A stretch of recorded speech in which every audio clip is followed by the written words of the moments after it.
Hey everybody, this is Strategy Wizard again, and this is my cousin Zack. Yo. Today we're going to be covering the topic of cheating in board games, which is probably not that common of a thing to be brought up. I don't guess, I would hope not, but Yeah.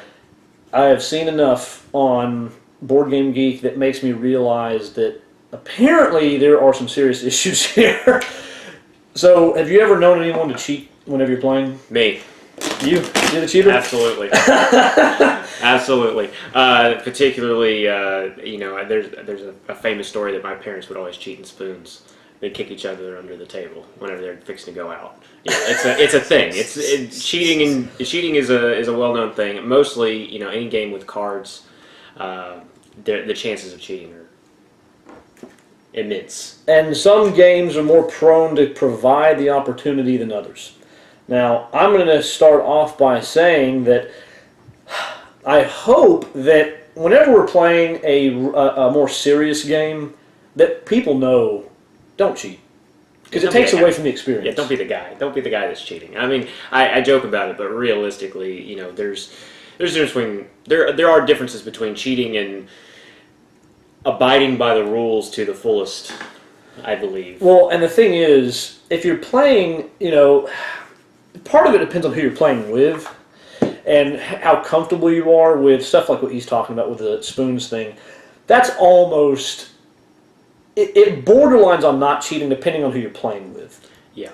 Because it's almost like a part of the fun, in a sense, possibly, depending on who you're playing with. Yeah, that's and right. how competitive you That's get. right, that's right. I have people in my family not on the other side that Zach's not on, that he would not want to play with because they're so hard to play with. Because if you're on their team, like for example, if you all played Rook before, that game can get very competitive when you're playing teams. And my grandmother, she just, if you are playing with her and she thinks that you didn't play the right way, buddy, she will let you know and she will make your feelings get hurt.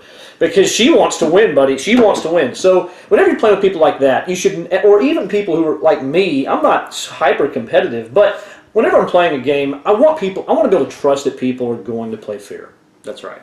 And let's talk about the easiest game to cheat at of all time, which is any of the One Night series. Yeah, One Night Ultimate games, you can cheat. You can cheat because step one is close your eyes. Yeah. After that, technically, as soon as it gets to the point where it says werewolves open your eyes, people could be opening their eyes that aren't werewolves. Yeah. And they could do that on purpose. This is the same game as 7-Up whenever you're a child in school and you're supposed to put your head down, put your finger up, and you play the little game. It's the same thing. Teachers play that game so they can find out which students are going to be cheating on a test later. It's the same principle.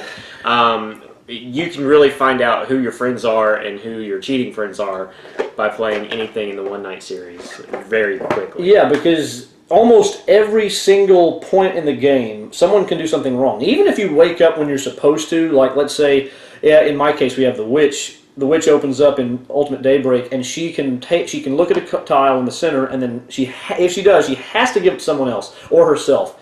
Well, what if she looks at it and puts it back down?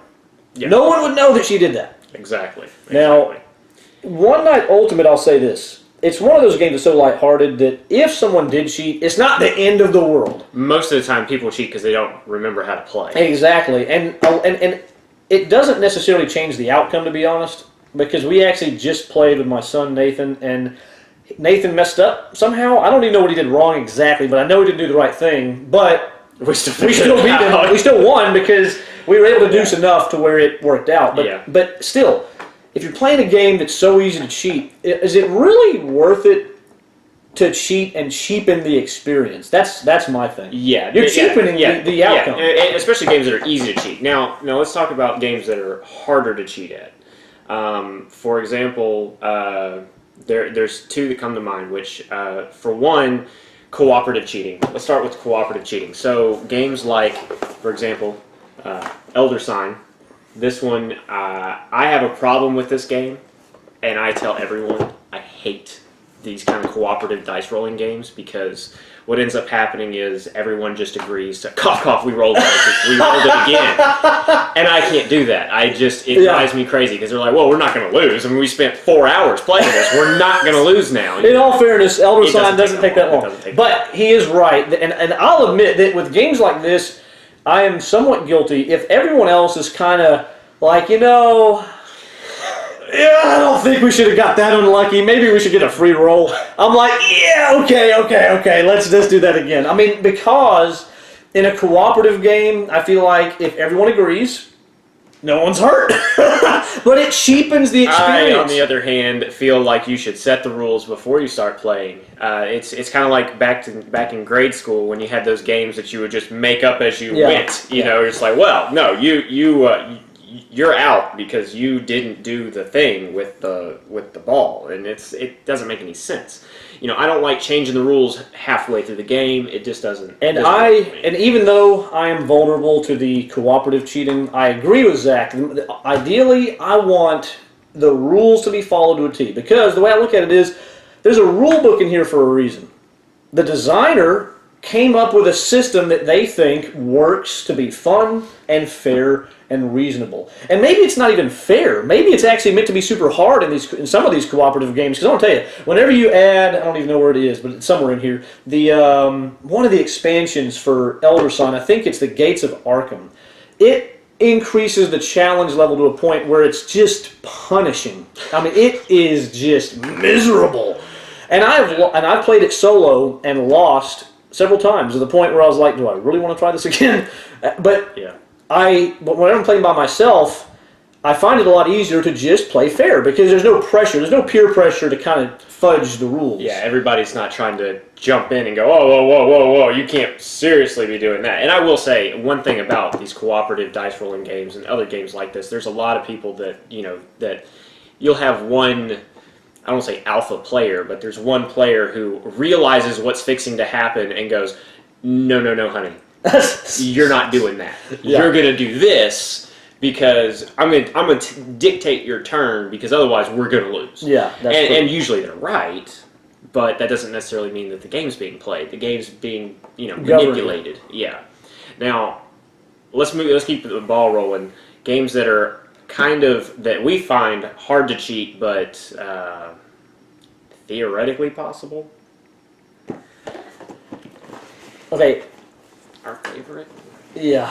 Cosmic Encounter. Cosmic Encounter. Let me just say about Cosmic Encounter. There are definitely times where there are some points where it's very easy to cheat, because there are some times where you're asked or required to do something with cards in your hand based on what cards you have. And you could choose not to do it. Like, for example, if you're supposed to give up the highest attack card in your hand, you actually did it. Yeah, you can't prove it.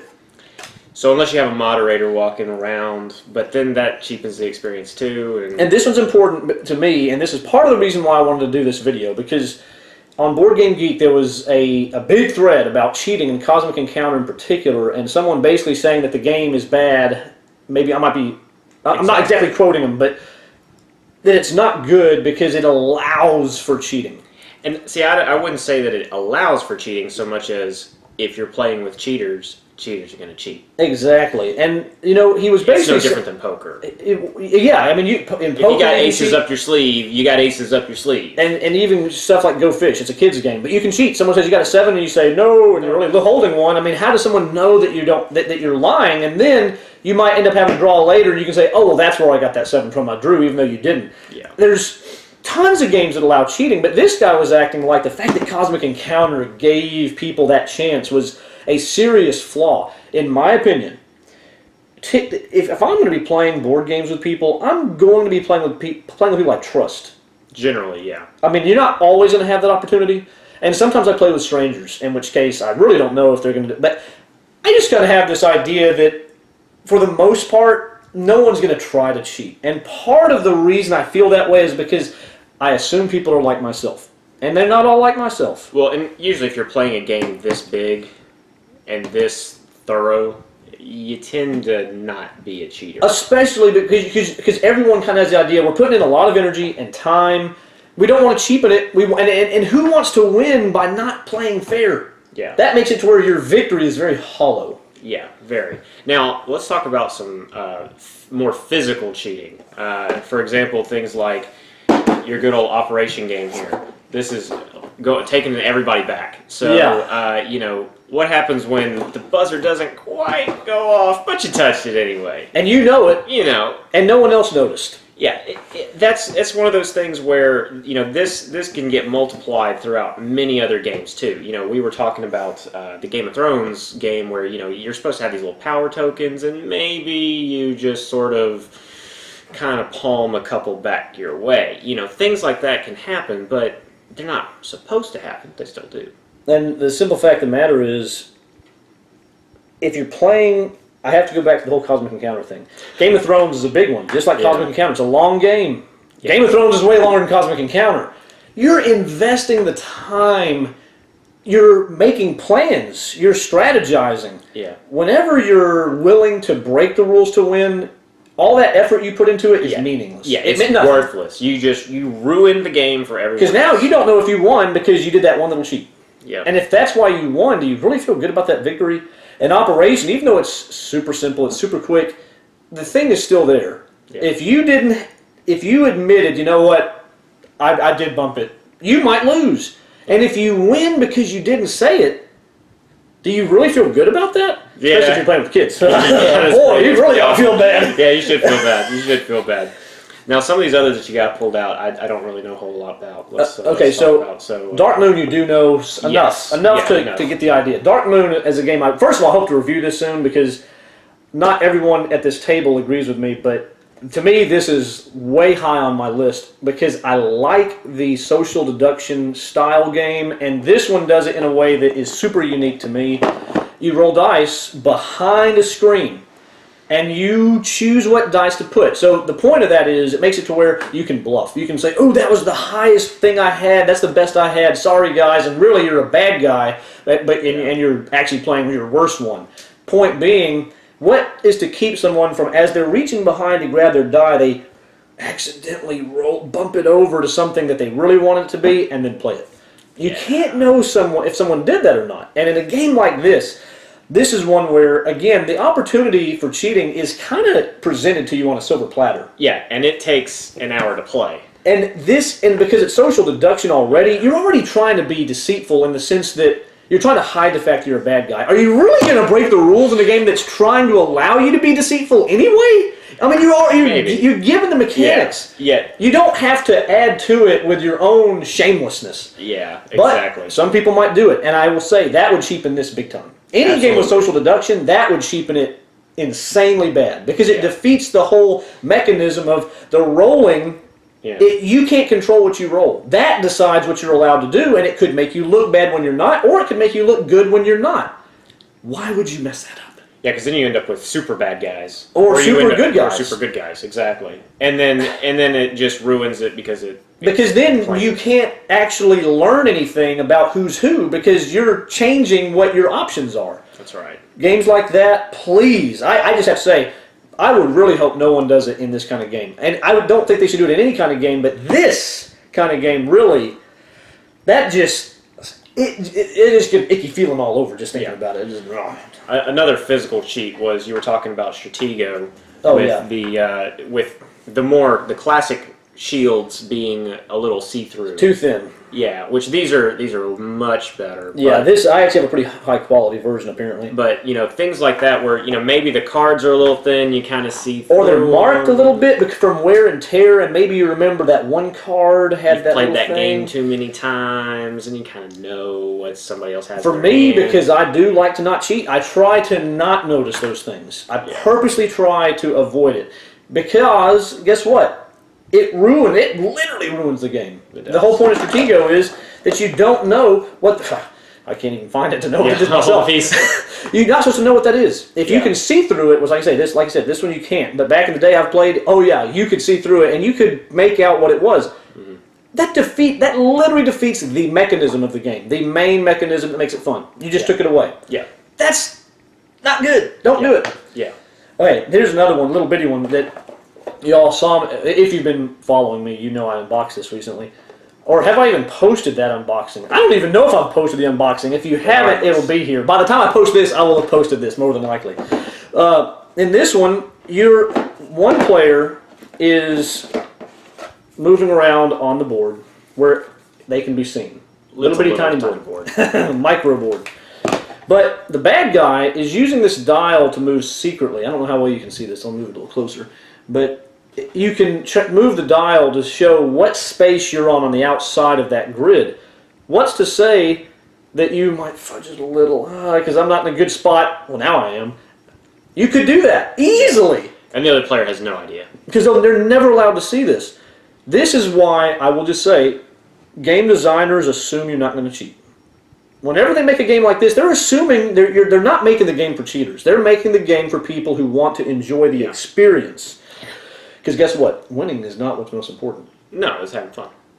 And don't we have fun? Absolutely. And that's what you're trying to do. You're coming together to... It's like most games to me are a battle of wits. You're trying to outthink the other player, make the best moves, and do it within the realm that the game provides. Yeah.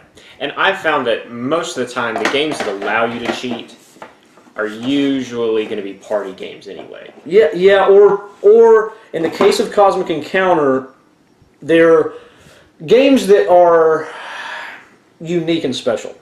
Yeah. They're not your typical run-of-the-mill Euro game, because a lot of Euro games, I get the idea, they really don't offer a lot of chance for cheating. Yeah. Cosmic Encounter is special, and for being as big as it is, it's special in all of the things it allows. But One Night Ultimate Werewolf and party games like that, yeah, it's going to give you those opportunities. Yeah. Don't take them. Yeah. Or, let's face it, even Cards Against Humanity, if you've ever played that, there's always a situation where somebody can just be like, oh yeah, what'd you think about that card? There's a lot of wink, wink, nod, nod, yeah, pick my stuff kind of thing going on there. And if there's social interaction, that adds a level of manipulation. Absolutely. That's not totally fair and not intended by the game rules. So typically, that's why you should try to play by the game rules. Absolutely. I got two more examples I want to bring up. One of them is Room 25, Ultimate in this case. Room 25 is a game, if you don't know, where you have a random grid of tiles that are face down. I always play it cooperatively, but I look forward to hopefully one day being able to play with the trader. But no one knows exactly what the tiles are. Whenever you move to them, or you can look at them before you move, but it wastes time. You're kind of on a time crunch. But you can look at it, and you're trying to find certain tiles in particular. Well, it just so happens in my copy, one of the tiles, the most important tile of all, has a little mark on the corner. And what does that mean? That means that if I wanted to, right off the bat, as soon as we start playing, I could look for it and go, oh, that's where we need to go. Yeah. That would literally ruin this game. Yeah. And what do? I try to ignore it, and I don't let the other people I'm playing with know that it's marked, because I don't want anyone else taking advantage of that. Mm-hmm. It's precisely because in a cooperative game, just like an Elder Sign, people are kind of like, well, we're all on the same team. Yeah, why can't we just go ahead and win? And I don't want people to do that. So in a case like that, I don't even give them the information, because it just cheapens everything. Yeah. Honestly, it would just ruin it. It would just ruin it. Because you would just beeline right to where you need to be and game over. I mean, that's not going to happen. Yeah. And now, Zach, you haven't played this one either. I have not played that one. Unusual Suspects. I did a review of this one, and if you've watched it, you know my opinion, and it's a pretty strong opinion. But I just call this the game of happiness and fun. Other people call it the game of racism. I disagree heartily, but that's another story. You can go watch my videos and talk about that. But what makes this game interesting, and why it's another cooperative game, but it's cooperative in such a different way, because it's asymmetric cooperative. You have the investigators who are asking the witness of the crime questions to figure out who the bad guy is in this grid of cards, of faces. And what you're not supposed to do is, they're only allowed to, whenever they ask these yes or no questions, all they're supposed to do, I can't even remember exactly how it works, but it's something like you just push forward the check for yes, or you push forward the X for no. That's all they can do. Technically, you could do it with more force or something like that to be like, oh yes, and you're not supposed to do that. But it's something that you can do, and it's something that people are, because it's a cooperative game. The other players might be like, yeah, okay, we'll let that one pass. Thanks for the help. And well, in cooperative games, in my opinion, and I think Zach will agree with me, kind of the fun of it is trying to see how good you can do. Whether or not you win, can you win even better? Yeah. But if you won better because you cheated, you didn't really win better. That Not defeats you're competing against the game instead of other players, and if you beat the game better by cheating, you really just didn't win. No, not at all. Yeah, because you don't know if that one cheat made the difference. That's right. I mean, it could have been the deal breaker. And that would make me feel empty inside. Yeah. So, not good. Do you have anything else you want to add before we close? Well, it's probably a good idea to ask the audience, if you have any classical cheats that you know of on games that you just can't stand because maybe you're... Or are you a cheater? Yeah, that plays these games and decides to, have a special secret that you play. Yeah, tell us in the comments. Yeah. I'd like to know. I'm curious because I tend to assume that most people who play modern board games especially don't cheat. Nah, not so much. I would assume. Yeah, if you're investing this much time and money and effort into a game, you probably don't cheat that much. You probably want to have the game be enjoyable for what it is because you're having fun. You're not worried about winning so much. Back in the day, whenever you're a kid and you're playing, Go Fish and all that stuff, and you just want to win because that's all you care about is winning, you might have cheated. And let's face it, anything that plays with a deck of cards, I mean, there's everything from, dealing doubles to dealing from the bottom of the deck. All kinds of random things and, that card sharks use and card mechanics, if you've ever seen one of those. The real pros. The real pros, yeah. There's a lot of ways to manipulate a board game or a card game in that way. And I just feel like... Don't do it. Don't do it. Don't be that guy. Because if you get caught, no one's going to want to play with you. That's right. I would think. And if you get... Still play with me. So... Yeah. I don't cheat that often on games. The thing is, it takes away from the competition, it takes away from the fun, and it takes away from your hollow victory. Yeah. Well, because your victory becomes hollow. Yeah. That's what it does. So if y'all have any thoughts, comments, we'd love to hear about it. Absolutely. Let us know, and if you have any questions about any other of the things that we brought up, ask away. If we weren't clear on something, go ahead and ask that. But yeah, cheating, 2 thumbs down for that. Nope. But we appreciate you for watching, and we look forward to seeing you on the next one. So take care, everybody. 2 thumbs up for that. Bye. We forgot about the most ridiculous way of cheating ever. Had to add it at the end, at post-mortem on this video. Yeah. Greenhorn. So it's a alien and cosmic encounter. For a reason. For a reason. But it's also a method of cheating in every other game, which is, well, I didn't know the rules. I didn't know that's how you're supposed to play. Can I redo my turn? Can I change what I did? Yeah. And of course, hoping that no one caught their cheating in the first place. Yeah. And that's the thing. And the reason why there's an alien called Greenhorn and Cosmic Encounters is because there are a number of rules that people consistently mess up in their early games because they think, oh, I should be able to get all my ships back whenever from the warp, or I should be able to reorganize my ships however I want. Yeah. Well, some people, I really do believe, take advantage of being green. Yeah, and that's really kind of rough on some games. I mean, there's some games where that really determines everything. Where just because, well, I didn't know, and then everyone else believes him, and then he goes like, of course I knew. I listened to the instructions. I'm just over here getting my free stuff. Or at least, and sometimes, it's like, well, I've never played that game before. Well, even though I own it, there's all kinds of things like that. And that plays into the other side of the coin, which is someone not teaching the rules right. Yeah. Or forgetting to mention a rule, and then you mention it right in the middle of the game. At the worst time. Or like a house rule. Oh, come on, guys. If you got a house rule, say it up front. Let's get everybody to agree to it. Otherwise... Yeah, it changes ruins everything. It changes a lot of the time the reasons why actions were taken previously. That's right. And that's why, sometimes I've seen where, from now on we'll follow this rule or something like that. And that can be okay, but I really think that in a case like that, you should just say, let's just play as if what we've been doing was right. Next time we'll play the right way. Because once you change something that could be an integral part of the game, it could be too late to salvage it by saying, from now on we'll play the right way. No. Let's just go ahead and play this game out the way we've been doing it. We'll take care of the right way at a future time. Don't be a greenhorn. And don't be a bad teacher.